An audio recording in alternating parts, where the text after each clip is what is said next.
சுந்தரத்திடம் தன் கதையை முழுமையாக பூபதி சொல்லி முடிக்க, இந்த ஊரையும் இந்த ஊரோட கட்டுப்பாட்டை பற்றியும் எனக்கு ஓரளவுக்கு தெரியும் தம்பி.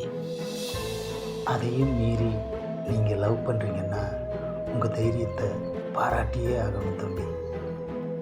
காதலுக்கு நம்மளை பிடிச்சாதான் தம்பி நமக்குள்ள காதல் வரும்.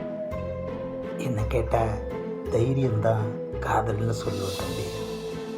உங்கள் மனசில் உள்ளதை ஒரு லெட்டராக எழுதி என்கிட்ட கொடுங்க தம்பி. நான் எப்படியாவது அந்த பொண்ணுக்கிட்ட சேர்த்துட்றேன். விஷயம் வெளியே தெரிஞ்சால் உனக்கும் ஆபத்தாயிடும் சுந்தரம். ஆபத்தை பார்த்தா அடுத்தவங்களுக்கு உதவி செய்ய முடியாது தம்பி. காதலிக்கிறத விட காதலுக்கு உதவி செய்கிறதுல தான் தம்பி அதிக சுகமே இருக்குது. வீட்டு கைதியாய் தவித்து போயிருந்தாள் மல்லிகா.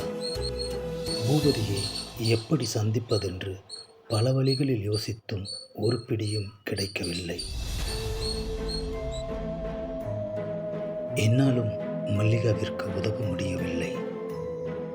அன்று மல்லிகா வேதனையுடன் இருக்க, வாசலில் சுந்தரத்தின் குரல் கேட்க, சாதத்துடன் வெளியில் வந்த மல்லிகாவின் அம்மா சுந்தரத்தை ஏற இறங்க பார்த்தாள்.